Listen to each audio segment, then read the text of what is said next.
លោកស្រីអ្នកនាងកញ្ញាទូរទស្សនិកជនជាទីគោរពកាលពីសប្តាហ៍មុនកម្មវិធីផ្សព្វផ្សាយច្បាប់ស្តីអំពីក្រមនីតិវិធីព្រហ្មទណ្ឌបានចាក់ផ្សាយជូនលោកអ្នកនាងនៅវគ្គទី1នៃប្រធានបទដែលស្តីអំពីនីតិវិធីនៃការប្តឹងតវ៉ាក្នុងរឿងក្តីព្រហ្មទណ្ឌចា៎នៅក្នុងសប្តាហ៍នេះសូមអញ្ជើញលោកអ្នកនាងទស្សនាជាបន្តទៀតនៅកិច្ចពិភាក្សានៃវគ្គទី2របស់យើងសូមអញ្ជើញទស្សនាដូចតទៅ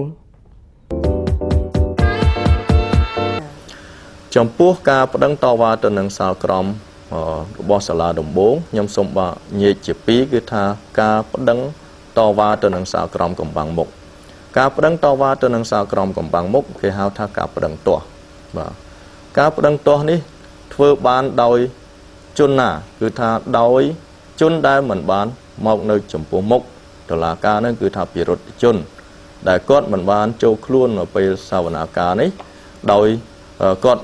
គិតថាតុលាការដែលគិតថាគាត់មិនមានហេតុផលណាដែលគាត់ទទួលដំណឹងចេញសាលក្រមកំបាំងមុខហើយនេះគឺថាទុកសិទ្ធឲ្យគាត់ប្តឹងទាស់បាទគាត់មានសិទ្ធប្តឹងដើម្បីទាមទារឲ្យតុលាការរយុត្តិធម៌ឲ្យគាត់បាទមានឱកាសឲ្យតុលាការរយុត្តិធម៌ឲ្យគាត់ម្ដងទៀតបាទហើយជនណាទៀតដែលអាចប្តឹងទាស់ទៅនឹងសាលក្រមកំបាំងមុខបើសិនជាសាលក្រមកំបាំងមុខនេះធ្វើទៅកំបាំងមុខចំពោះដើមបណ្ដឹងរដ្ឋបវេនីបាទដើមបណ្ដឹងរដ្ឋបវេនីក៏មានសិទ្ធិប្តឹងតវ៉ានឹងសាលក្រមកំបាំងមុខដែរប្តឹងទាស់ដូចគ្នាហើយនឹងជនដែលជាអ្នកទទួលខុសត្រូវផ្នែករដ្ឋបវេនីគឺថាអ្នកទទួលខុសត្រូវនេះក៏បើសិនជាគាត់ត្រូវបានគេចេញសាលក្រមដោយកំបាំងមុខគាត់ក៏គាត់មានសិទ្ធិដូចគ្នាដែរនេះគឺថាចំពោះជនដែលមានសិទ្ធិនៅក្នុងការប្តឹងតវ៉ានឹងសាលក្រមកំបាំងមុខ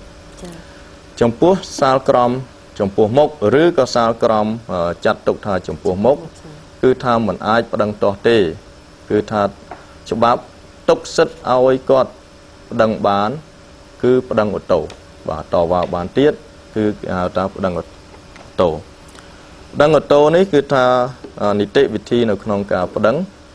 គឺតលតែគាត់នឹងបានដាក់ពាក្យប្តឹងច្បាស់លាស់នៅចំពោះមុខក្រឡាបញ្ជីនៃតុលាការដែលចេញសាលក្រមបាទអញ្ចឹងខ្ញុំបាទសូមញែកបញ្ជាក់ជូនជា2ហ្នឹងហើយខ្ញុំបាទសូមបញ្ជាក់ជូនអំពីនីតិវិធីមួយឲ្យបានច្បាស់លាស់បាទចំពោះនៅសាលក្រមកំបាំងមុខអំបញ្ញមិញនេះខ្ញុំបាទបញ្ជាក់ជូនអំពីនីតិវិធីនៅក្នុងការប្តឹងនីតិវិធីនៅក្នុងការប្តឹងគឺថាត្រូវប្តឹងទៅនៅការិយាល័យក្រឡាបញ្ជីនៃតុលាការដែលចេញសាលក្រមទី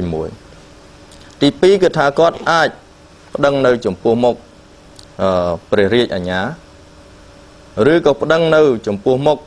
អង្គភាពនគរបាលឬប្តឹងនៅចំពោះមុខកងរាជអាវុធហត្ថឬនៅចំពោះមុខប្រធានពន្ធនាគារឬក៏មណ្ឌលឃុំខ្លួនចំពោះជក់ពិរុទ្ធជនបាទឯចំពោះអ្នកទទួលខុសត្រូវរដ្ឋបវេនីឬដើមបណ្ដឹងរដ្ឋបវេនីគាត់ត្រូវធ្វើបណ្ដឹងនៅការិយាល័យក្រឡាបញ្ជីដែលបានប្រកាសសាលក្រមបាទហើយរយៈពេលបណ្ដឹងទាស់គឺ15ថ្ងៃគិតពីថ្ងៃដែលជូនដំណឹងអំពីសាលក្រមកំបាំងមុខបាទនឹងគឺថារយៈពេលចំពោះអនុភាពនៃបណ្ដឹងទាស់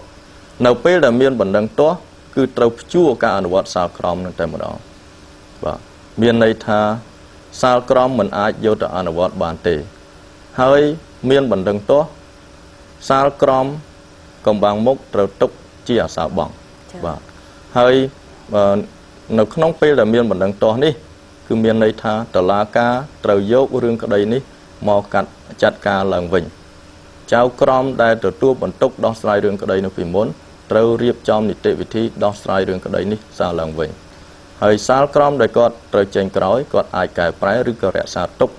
ទៅតាមខ្លឹមសារដដែលអាស្រ័យទៅតាមការពិនិត្យឃើញឬយល់ឃើញរបស់ចៅក្រមតែម្ដងបាទឯនីតិវិធីនៅក្នុងការប្តឹងអូតូវិញគឺថាធ្វើប្រហាក់ប្រហែលគ្នាទៅនឹងការប្តឹងទាស់ដែរប៉ុន្តែទី1ការប្តឹងនឹងគឺត្រូវធ្វើនៅចំពោះមុខក្រឡាបញ្ជីនៃតុលាការ ទីពីរគឺថាអាចធ្វើនៅចំពោះមុខប្រធានពន្ធនាគារឬក៏ប្រធានមណ្ឌលឃុំខ្លួនបាទប៉ុន្តែมันអាចធ្វើនៅពោះមុខអង្គភាពនគរបាលចំពោះមុខបរិញ្ញាឬក៏កងរាជអាវុធហត្ថដូចដឹងទាស់ទេទេវិធីគឺថាខុសគ្នាត្រង់ហ្នឹងហើយចំពោះរយៈពេលនៃការប្តឹងឧទ្ធរគឺថាចែកទៅតាមប្រភេទនៃបុគ្គលបើសិនជាការប្តឹងឧទ្ធរនោះធ្វើឡើងដោយជនជាពិរុទ្ធជនបាទគឺគាត់មានរយៈពេល1ខែគិតពីថ្ងៃប្រកាសសាលក្រមហើយចំពោះការប្តឹងឧទ្ធរនោះធ្វើឡើងដោយបរិញ្ញាគឺមានរយៈពេល1ខែដូចគ្នាគិតពីថ្ងៃប្រកាសសាលក្រមបាទហើយខ្ញុំបាទសូមបញ្ជាក់បន្តិចត្រង់ថាការគិតពីថ្ងៃប្រកាសសាលក្រមនេះចំពោះតែសាលក្រមចំពោះមុខទេឯសាលក្រមចាត់ទុកថាចំពោះមុខមិនមែនគិតពីថ្ងៃនឹងទេគឺត្រូវគិតពីថ្ងៃដែលជននោះទទួលដំណឹងអំពីសាលក្រមដែលចាត់ទុកថាចំពោះមុខបាទឯចំពោះជនផ្សេងទៀតដូចជាដើមបណ្ដឹងរដ្ឋបវនីអ្នកទទួលខុសត្រូវរដ្ឋបវនីគឺថារយៈពេលនៅក្នុងការប្តឹងឧទ្ធរគាត់1ខែដូចគ្នាផ្ទុយទៅវិញចំពោះអគ្គប្រាជ្ញាអមសាលាតូគាត់មានរយៈពេលប្តឹងឧទ្ធរគឺដល់ទៅ3ខែគិតពីថ្ងៃប្រកាសសាលក្រមដូច្នេះរយៈពេលនៅក្នុងការប្តឹងឧទ្ធរនេះញែកចេញជាទៅតាមបុគ្គលដែលគាត់ប្តឹងមិនអាចថារយៈពេលដូចគ្នាទាំងអស់ទេចុះអនុភាពអំពីការប្តឹងឧទ្ធរកាលណាមានបណ្ដឹងឧទ្ធរគឺថាសាលក្រមរបស់តុលាការសាលាដំបងត្រូវព្យួរការអនុវត្តសិនប៉ុន្តែมันអាចព្យួរទៅលើការអនុវត្តលើការឃុំខ្លួនឬក៏ដីកាចាប់ខ្លួនទេបាទព្យួរបានតែសាលក្រមក្នុងការអនុវត្តទោសនៅក្នុងសាលក្រមទេបាទអញ្ចឹងខ្ញុំបាទសូមបញ្ជាក់ជូនតែត្រឹមប៉ុណ្ណេះហើយបញ្ជាក់ជូនអំពីអនុភាពមួយទៀតគឺថានៅពេលដែលមានបណ្ដឹងឧទ្ធរគឺថាជាការផ្លាស់ប្ដូរសមាជិកភាពនៅក្នុងការជំនុំជម្រះមានន័យថាផ្ទេរសមត្ថកិច្ចពីតុលាការសាលាដំបងទៅចូលទៅក្នុងសមត្ថកិច្ចរបស់សាលាតូហើយអ្នកដែលត្រូវកាត់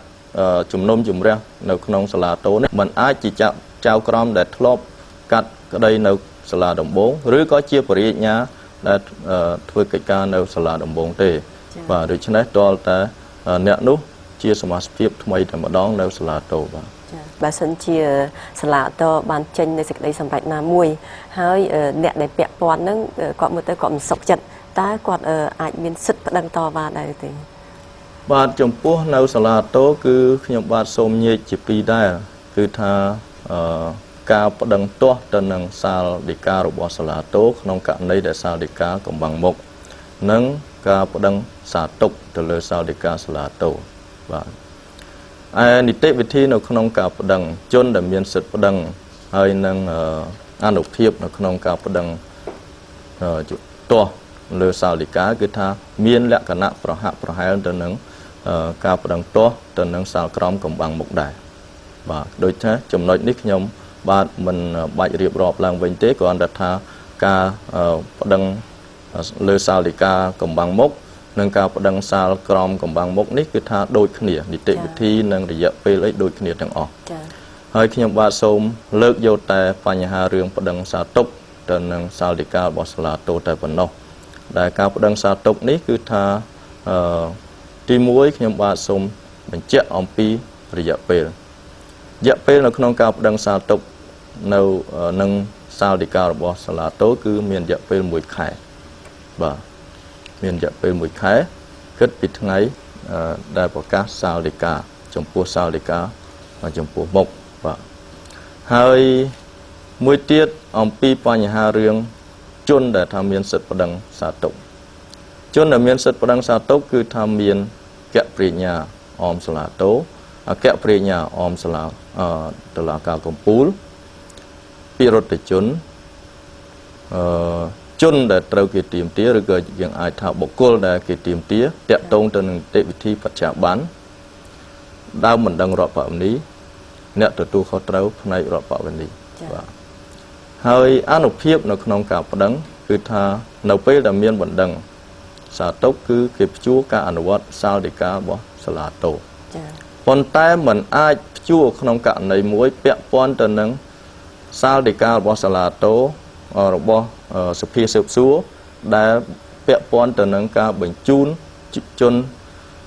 ជាប់ចោតឲ្យមកជំនុំជម្រះមកតុលាការព្រហ្មទណ្ឌបាទចំពោះបញ្ហានេះมันអាចព្យួរបានទេហើយក៏มันអាចដឹងសារទុកបានដែរហើយបញ្ហាតាក់ទងជាមួយនឹងនីតិវិធីនៅក្នុងការប្តឹងសារទុកគឺថាបណ្ដឹងសារទុកត្រូវធ្វើនៅចំពោះមុខក្រឡាបញ្ជីនៃសាលាតូបាទទោះបីអ្នកណាក៏ដោយក៏ត្រូវធ្វើនៅចំពោះមុខក្រឡាបញ្ជីនៃសាលាតូប៉ុន្តែចំពោះពិរុទ្ធជនដែលនៅក្នុងឃុំគាត់អាចធ្វើនៅចំពោះមុខប្រធានមន្ទីរឃុំឃាំងឬក៏ប្រធានពន្ធនាគារបាទហើយអ្នកដែលអាចប្តឹងសារទុកបានដូចជាមេធាវីគាត់អាចប្តឹងជំនួសកូនក្តីគាត់បានដែរប៉ុន្តែការប្តឹងរបស់មេធាវីត្រូវតែមានលិខិតផ្ទេរសិទ្ធិបាទបកគលសិទ្ធិអំពីកូនក្តីហើយចំពោះអនិច្ចជនពិរុទ្ធជនដែលជាអនិច្ចជនគាត់អាចប្តឹងសារទុកបានប៉ុន្តែការប្តឹងសារទុករបស់គាត់គឺត្រូវធ្វើតាមរយៈអាណាព្យាបាលបាទអាណាព្យាបាលឬក៏ឪពុកម្ដាយរបស់គាត់ឪពុកម្ដាយឬអាណាព្យាបាលរបស់គាត់ដែលប្តឹងនោះគឺមិនចាំបាច់មានលិខិតទេសិទ្ធិពីអនិច្ចជនទេចា៎បាទសូមអរគុណចា៎នៅក្នុងឱកាសនេះដែរតកតងទៅនឹងតុលាការវិញខ្ញុំសូមជម្រាបសួរទៅឯកឧត្តមកើតរិទ្ធប្រសិនបើសិនជាសាលក្រមឬក៏សាលដីការបស់តុលាការបានចូលជាស្ថាពរហើយតើអ្នកពាក់ព័ន្ធអាចមានសិទ្ធិចាធ្វើការប្តឹងតវ៉ាដែរទេមុននឹងឆ្លើយទៅសំណួរនេះខ្ញុំសូមអនុញ្ញាតបញ្ជាក់ជូនបន្ថែមលើឯកឧត្តមប៊ុនហ៊ុនបន្តិចតកតងជាមួយសាលាអូតូដោយសារមិញនេះឯកឧត្តមភៅសម្ភីក៏បញ្ជាក់រឿងបណ្ដឹងអូតូចា៎ដល់មុនហ៊ុនក៏និយាយពីរឿងការបណ្ដឹងអូតូគាត់តែចង់បញ្ជាក់ពីសមត្ថកិច្ចទេចា៎បណ្ដឹងអូតូដែលធ្វើនៅក្នុងដំណាក់កាលនៃការស៊ើបសួរនេះគឺជាសមត្ថកិច្ចរបស់សភាស៊ើបសួរហើយបណ្ដឹងអូតូដែលប្រឆាំងជាមួយនឹងសារក្រមរបស់សាលាដំបងហ្នឹងគឺធ្វើនៅចំពោះមុខបាទគឺសមត្ថកិច្ចរបស់សភាព្រហ្មទណ្ឌនៃសាលាអូតូអញ្ចឹងនៅសាលាអូតូហ្នឹងមានសភាច្រើនប៉ុន្តែសភាដែលគិតដែលមានការពាក់ព័ន្ធក្នុងរឿងព្រហ្មទណ្ឌហ្នឹងវាមាន2គឺសភាព្រហ្មទណ្ឌហើយនិងសភាស៊ើបសួរអញ្ចឹងអ្វីដែលបកស្រាយដោយអាដាមភៅសម្ភីក្នុងក្របខ័ណ្ឌនៃការស៊ើបសួរហ្នឹងគឺគេបកគោសមត្ថកិច្ចទៅឲ្យសភាស៊ើបសួរដែលសភានេះទើបតែបង្កើតដោយក្រមនេះទេបាទហើយការជំនុំជម្រះវិនិច្ឆ័យទៅលើពីបញ្ហារឿងការប្តឹងតវ៉ាចំពោះសារក្រមរបស់សាលាដំបងហ្នឹងគឺសមត្ថកិច្ចរបស់សភាព្រហ្មទណ្ឌបាទងាកមកសំណួរដែលលោកស្រីបានបញ្ជាក់សួរមិញថានៅពេលសារក្រមឬសារដីកាចូលស្ថាពរហើយតើនៅក្នុងករណីហ្នឹងអាចមានតិធិប្តឹងតវ៉ាទៀតដែរឬទេជាគោលការណ៍ដោយអាដាមភៅសម្ភីដោយអាដាមមុនហ៊ុនបញ្ជាក់ជូនអញ្ចឹងជាគោលការណ៍គឺផ្លូវប្តឹងតវ៉ាត្រូវបញ្ចប់ត្រឹមក្របខ័ណ្ឌនៃបណ្ដឹងសារទុកនេះឯងចា៎នៃបណ្ដឹងសារទុកនេះឯងមានន័យថាផុតពីហ្នឹងទៅគឺសារក្រមឬសារដីកាហ្នឹងគឺវាចូលស្ថាពរហើយពាក្យថាចូលជាស្ថាពរគឺមានន័យថាមានអានុភាពអនុវត្តមានអានុភាពអនុវត្តប៉ុន្តែវាអាចមានករណីដោយលោកស្រីពិធីការនេះបានបញ្ជាក់ជូនមិញហ្នឹងថាវាអាចករណីមួយចំនួនជាទូទៅវាអត់ទេប៉ុន្តែអាចករណីមួយចំនួនបើយើងចោទជាសំណួរថាបើសិនជាចៅក្រមគាត់ភ័ន្តច្រឡំតើមានតិធិប្តឹងតវ៉ាទៀតដែរឬទេខ្ញុំសូមអនុញ្ញាតបញ្ជាក់ជូនថាមានតិធិប្តឹងតវ៉ានោះគេឲ្យឈ្មោះថាបណ្ដឹងសាររើចា៎បណ្ដឹងសាររើប៉ុន្តែបណ្ដឹងសាររើនេះមិនមែនចេះតែធ្វើគ្រប់ស្ថានភាពបានទេវាមានលក្ខខណ្ឌរបស់វាចា៎បណ្ដឹងសាររើនេះគឺសំដៅទៅដល់ផ្លូវបណ្ដឹងតវ៉ាមួយពិសេសចុះខ្ញុំអាចចាត់ទុកថាវាពិសេសដោយសារសារក្រមគឺសារដីកាកាលណាចូលស្ថាពរគឺអនុវត្តហើយប៉ុន្តែវាអាចមានករណីដូចខ្ញុំបានជម្រាបជូនពីខាងដើមថាទោះបីជាក្រមនីតិវិធីចែងនៅវិធានដែលមានលក្ខណៈម៉ត់ចត់តឹងតែងយ៉ាងណាក៏ដោយក្នុងគោលដៅដើម្បីធានាសុខភាពនិងភាពត្រឹមត្រូវក្នុងការស្វែងរកការពិតនិងការជំនះក្តីក៏ពិតមែនប៉ុន្តែពេលខ្លះវាអាចមានកំហុសអញ្ចឹងក្រមនេះបានចែងនៅចំណុចយន្តការមួយនោះដើម្បីជួសជុលស្ថានភាពក្នុងករណីដែលថាមានកំហុសចា៎សូមបញ្ជាក់ជូនថាការចែងនេះមិនមែនថ្មីទេយើងមានតាំងពីច្បាប់ស្ដីពីនីតិវិធីព្រហ្មទណ្ឌឆ្នាំ1993ក៏ចែងអំពីការប្តឹងសាររើដែរអញ្ចឹងខ្ញុំសូមអនុញ្ញាតបញ្ជាក់ជូនអំពីការប្តឹងសាររើនេះថាតើការប្តឹងសាររើនេះអាចធ្វើបាននៅក្នុងលក្ខខណ្ឌនិងនីតិវិធីដូចម្តេចទី1សូមអនុញ្ញាតបញ្ជាក់ជូនអំពី ở vậy để lục sấy thì cả ní ba phải chạm mình tha bờ xa crom đưa xa để cá châu chỉ tapo ta miền tệ thì ấy đằng xa rồi nút cứ chỉ lại khan mùi cá đằng xa rồi ní ai thưa ban tại nông cạn ấy đá xa crom đưa xa để cá nút châu chỉ tapo để bắp ra là hốt đọc biết há hoi đại miên ở nhà ở chủng nôm ban đây tha ở thử chủng nôm đây tê phổ biến cho bác lo hay chấn xa crom nắng rư sao để cá nắng trâu tại thà phố miền này nhá ở chùm nùng bạn này thà chỉ tu tới vô tại ăn bọt bán này thì mỗi tí pi đầm bay ai đang bán lutra tại xa crom rư xa để cá nú để dùng pra xa crom xa để cá bạn này thà sạch đây dầm bạch bọt la cá nặng ná có đăng bán này có đăng bán này tụi bay trên đôi salad 4 hay châu xa phố rư trên đôi salad tô hay xa để cá châu xa phố rư la cá pu hun ấy đó châu chỉ xa phố đó có ai có đăng bàn này phần tay xa để cá rư xa crom stapo nú đạch hát trâu tay chia xa crom rư xa để cá đai sầm rách và đòn tiệt tụ bàn này tham bữa qua sầm rách ở ruồi khuôn cứ cái mình ai vừa cá đăng xa đưa cả này nụ bàn thì đăng bán tại cả này đai xa crom rư xa để cá stapo nú sầm rách và đòn tiệt tụ chôn nào mà nè nhưng ai chào chia số chào chia sầm núa tha hẹn ấy ban ác người nhát ở đăng xa rồi anh này nhát ở đằng sau đó đàm bay đa than là phiệp làng vĩnh chia vì thế đàm bay thần nia rồi môi co ca pi nơi sách rất là phiệp nâng phiệp miền tô rồi bỏ toàn đất đại trời bán cắt tô để phòn trở lỏng chứ thế thì là bay đa than là phiệp đăng tê chẳng toàn đất để trời bán toàn thiệt tốt bà sân chia quạt vô khơi tha ca toàn thiệt tốt nu thừa làng đòi à chuyện thì thó đòi quạt miền phò tang mình chẹt crom nên trái cả này đang tiết tha quát miền đà xóm dấn bạp dấn ăn nhát không crop khăn đó tha quát miền sật đằng này miền sật mà nên cái quát đi miền sật đằng chân hành thì muối cứ đại kha thời miền xa crom đưa xa để cá stapo đại sầm rách toàn thì tô nốt tu bay tô ở vây cái đòi tô ở vây cái đòi lẹ hành thì pí cứ bẹ pon chỉ muối cả này này ca bao ca xa rơ đừng cái đấy nó những ai xua tha ta cả này đừng đánh tới ban chỉ quát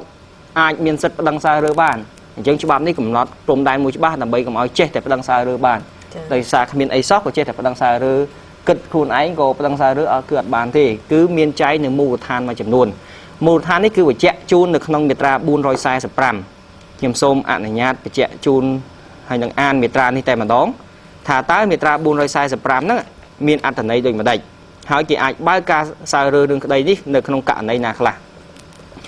miệt ra sai buôn rồi sai sập ram để crom bị tệ thì prom toán chạy thả còn đăng xa rơ rương cái đây ai phơi ban tay được không cả này đôi to tới phần nọ thì mũi cà na cào bị cà đòn tiệt tốt bị bọt nô skit đòi miên lệch đầm roi giang cướp còn đại ác nhát ở cái cật tha chuyên rồng cướp nút nơi ru riêng miên chỉ vật để lòi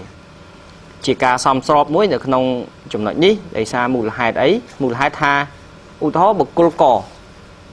để phải cho bón quạt khai gì toàn đất của các bạn toàn tiệt tổ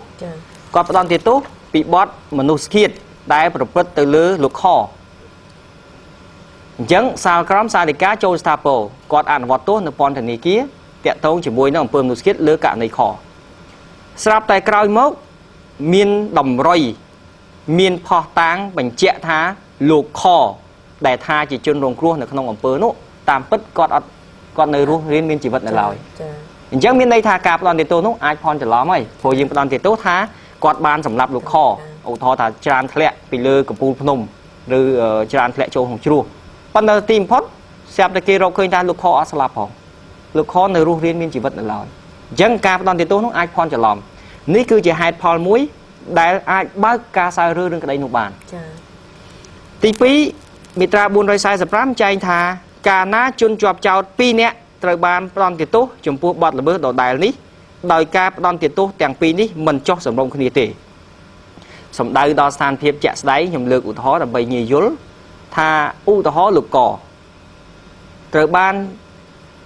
tổ la ca sầm rách đòn tiền tốt đã pon thể này kia bị bọt nút skit lư lục cỏ đại lục kho này miền an tạ sinh nhan chụp ba loa mùi đại bậc bậc nơi ti cả lại na mùi sắp tay cào một tiết miền xịt đây sầm rách mùi tiết bót là cá đòn tiết tô lục cổ mình đó bị bót một nút skit lư lục kho ở đáy lưng an tạ sinh nhan đôi khi bài bật ហើយគេរកឃើញថាកហើយនឹងកនេះអត់ជាប់ពាក់ព័ន្ធគ្នាជាសហចារីជន់សំគំនិតឬមួយក៏អ្នកផ្ដើមគំនិតអីទេនិយាយចំករណី2ដែលក្នុងនោះ2អ្នកនេះអត់មានចូលរួមក្នុងការប្រព្រឹត្តបទល្មើសទេអញ្ចឹងមានតែ1ក្នុង2ទេចា1ក្នុង2ហ្នឹងជាអ្នកបានប្រព្រឹត្តបទល្មើសអាចកអញ្ចឹងបើសិនជាមានសេចក្តីសម្រេចលើកក្រោយដែលសម្រេចផ្ដន្ទាទោសកពីករណីនោះទៀតហ្នឹងមានន័យថាការផ្ដន្ទាទោសពីដំបូងលើកនោះអាចភ័ន្តច្រឡំអញ្ចឹងក្នុងករណីនេះក្រមតិធីថាអាចបើកការសារើបានអាចប្តឹងបើកការសារើបានចំណុចទី3ក្នុងមាត្រា445ដដែលចែងថាការណាសាក្សីណាមួយត្រូវបានផ្តន្ទាទោសពីបទល្មើសធ្វើជាសាក្សីដោយក្លែងប្រឆាំងនឹងជនជាប់ចោទតើមានអត្ថន័យដូចម្ដេចមានអត្ថន័យជាឧទាហរណ៍ជាក់ស្ដែងតែម្ដងថាលោកកត្រូវបានផ្តន្ទាទោសដដែលអំពីបទល្មើសអីមួយទៅ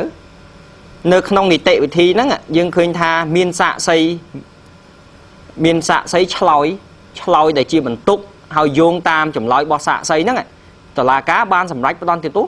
លោកក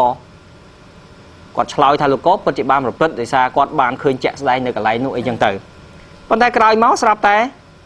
សាក្សីនោះឯងត្រូវបានតុលាការផ្តន្ទាទោសពីបទសក្ខីភាពคล้ายមានន័យថាការឆ្លើយរបស់គាត់ហ្នឹងគឺការឆ្លើយមិនពិត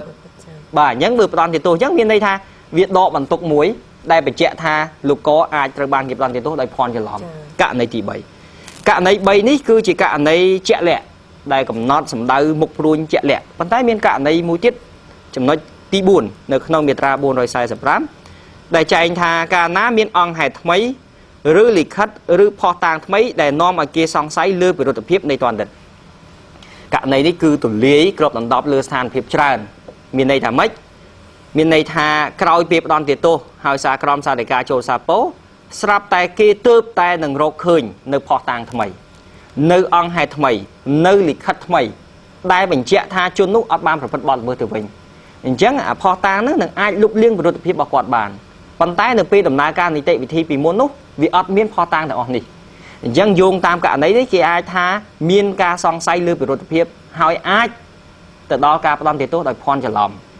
អញ្ចឹងនៅក្នុងករណីនេះក៏ក្រមនីតិវិធីព្រហ្មទណ្ឌបើកសិទ្ធិឲ្យមានការប្តឹងសារើដែរអញ្ចឹងក្រមនេះបានចែងករណីនេះបើកការសារើនេះក្នុងមាត្រា445ដែលផ្ដោតទៅលើ4ចំណុចសំខាន់ចំណុចមួយទៀតសួរថាតើអ្នកណាដែលជាអ្នកមានសិទ្ធិក្នុងការប្តឹងសារើ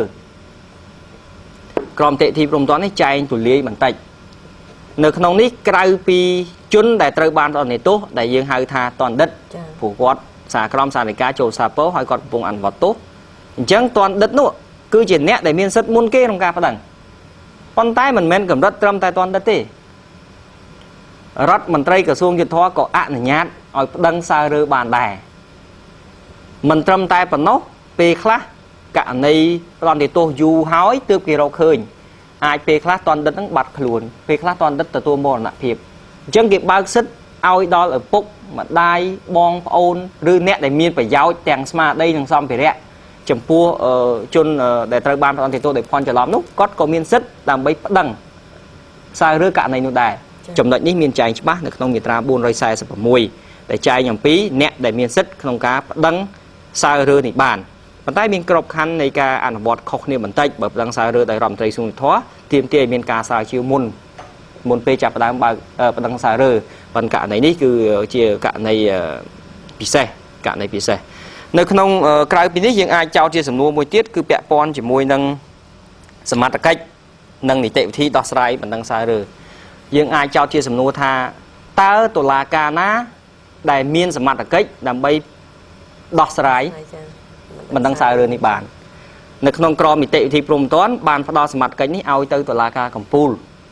មានន័យថាទោះបីជាសេចក្តីសម្រេចនោះចេញដោយតុលាការណាក៏ដោយហើយបានចូលសាពោដូចជាចេញដោយសាលាដំបងក៏ដោយចេញដោយសាលាតូក៏ដោយចេញដោយតុលាការឪពុកខ្លួនឯងក៏ដោយប៉ុន្តែបើមានករណីប្តឹងសារើសមត្ថកិច្ចគឺជាសមត្ថកិច្ចរបស់តុលាការកំពូលតុលាការកំពូលនេះខ្ញុំសូមអនុញ្ញាតបញ្ជាក់អំពីនីតិវិធីបន្តិចនីតិវិធីក្រោយពេលទទួលបានបណ្ដឹងសារើនេះជាទូទៅគឺនីតិវិធីនេះបានផ្ដោតទៅឲ្យសភាព្រហ្មទណ្ឌនៅក្នុង រចនាសម្ព័ន្ធរបស់តុលាការកំពូលគេចែកសភាច្រើនក្នុងនោះមានសភាមួយគឺឈ្មោះថាសភាព្រហ្មទណ្ឌដែលមាន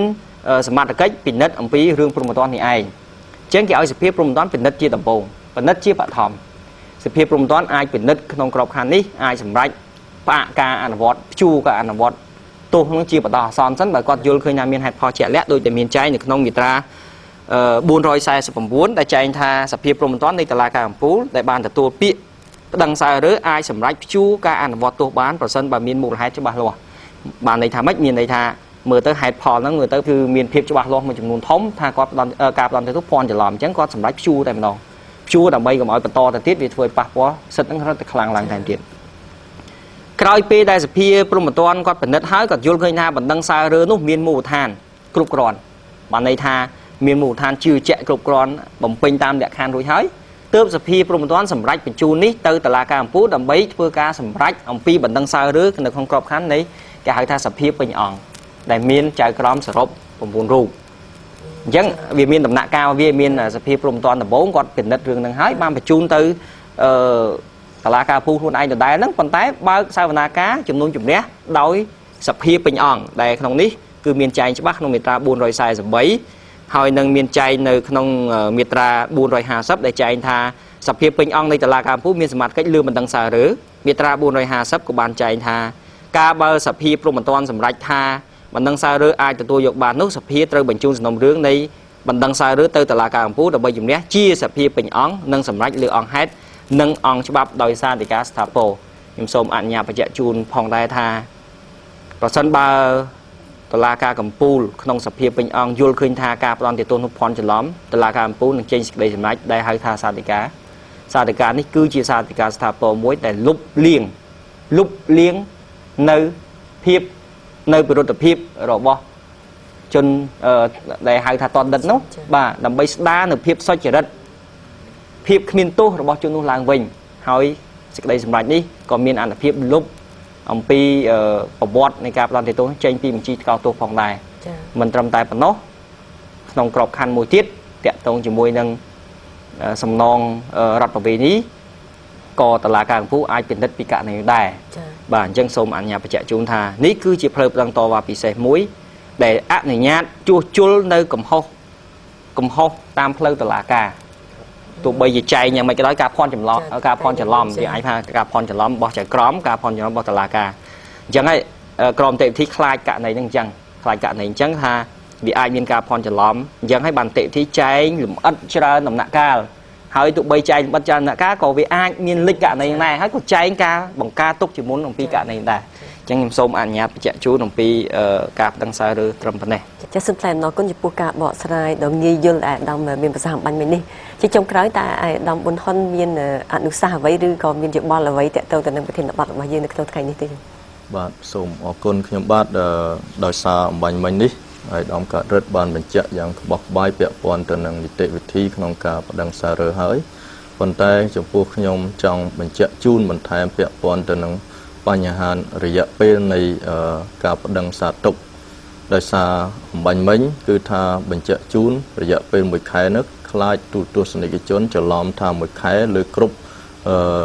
នៃករណីទាំងអស់បាទ1ខែគឺសម្រាប់តែលើការប្តឹងសារទុកទៅនឹងសភាសាលដីការបស់សភាព្រហ្មទណ្ឌទេហើយរឿងសាលដីការបស់សភាស៊ើបសួរគឺមានរយៈពេលប្តឹងសារទុកតែ15ថ្ងៃហើយមួយទៀតការប្តឹងសារទុកសម្រាប់លើមតិរបស់សភាស៊ើបសួរក្នុងករណីនីតិវិធីបច្ចុប្បន្ននោះគឺមានរយៈពេលតែ5ថ្ងៃទេដូច្នេះខ្ញុំបាទសូមបញ្ជាក់ជូនចំណុចនេះឲ្យបានច្បាស់ខ្លាចថា1ខែនាំគ្នាគិតថាទាំងអស់គ្រប់ករណីទាំងអស់ទាំងការប្តឹងសារទុកទៅលើសាលដីកាសភាស៊ើបសួរឬសាលដីការបស់សភាព្រហ្មទណ្ឌនេះដូចគ្នាអត់ដូចគ្នាទេដូច្នេះនៅក្នុងចំណុចនេះគឺមានបញ្ជាក់ជូនច្បាស់នៅក្នុងមាត្រា420ហើយចំណុចមួយទៀតពាក់ព័ន្ធនឹងការប្តឹងសារទុកអំបញ្ញមិញខ្ញុំបានបញ្ជាក់ជូននេះគឺថាលើការប្តឹងសារទុកអាចមាន2គឺថាប្តឹងសារទុកទៅលើសាលដីការបស់សភាព្រហ្មទណ្ឌនៅក្នុងករណីប្តឹងសារទុកលើកទី1ពេលនោះគឺថាតុលាការកំពូលគាត់ពិនិត្យទៅលើអង្គច្បាប់នៅក្នុងករណីដែលតុលាការកំពូលបង្វិលសំណុំរឿងបដិសេធសាលដីការបស់សាលាតូហើយបង្វិលសំណុំរឿង នឹងមកឲ្យសាលាតូធ្វើការជំនុំជម្រះឡើងវិញគឺថាភាគីមានសិទ្ធិធ្វើការប្តឹងសាទុកលើសាលដីការបស់សាលាតូនេះបានម្ដងទៀតដែលយើងអាចនិយាយថាប្តឹងសាទុកលើកទី2បាទនៅក្នុងករណីដែលមានការប្តឹងសាទុកលើកទី2គឺថាតុលាការសភាព្រហ្មទណ្ឌរបស់តុលាការកំពូលមានសមត្ថកិច្ចនៅក្នុងការជំនុំជម្រះរឿងក្តីនេះឡើងវិញដោយធ្វើការជំនុំជម្រះទាំងអង្គហេតុនិងអង្គច្បាប់ហើយក្នុងករណីនេះសភាព្រហ្មទណ្ឌធ្វើការជំនុំជម្រះដោយសភាពេញអង្គតែម្ដងបាទសូមតាក់ទងទៅនឹងបញ្ហានីតិវិធីទាំងឡាយដែលអាយដាមកើតរិទ្ធអាយដាមផៅសំភីនិងរូបខ្ញុំបានជម្រាបជូនគឺថាបើសិនជាទូរទស្សនិកជនពិនិត្យឃើញថាមាននៅចម្ងល់ចំណុចណាគឺថាអាចតាក់ទងមកសួរយើងខ្ញុំនៅក្រសួងយុតិធម៌បាទចាដែលមានលេខទូរស័ព្ទ017 78 97 97និង016 75 85 85បាទចាសូមថ្លែងអំណរគុណចំពោះអាយដាមដែលបានអញ្ជើញចូលរួមនៅក្នុងការបកស្រាយនៅប្រធានបទរបស់យើងនៅក្នុងថ្ងៃនេះលោកស្រីអ្នកនាងកញ្ញាទូទស្សនិកជនជាទីគោរព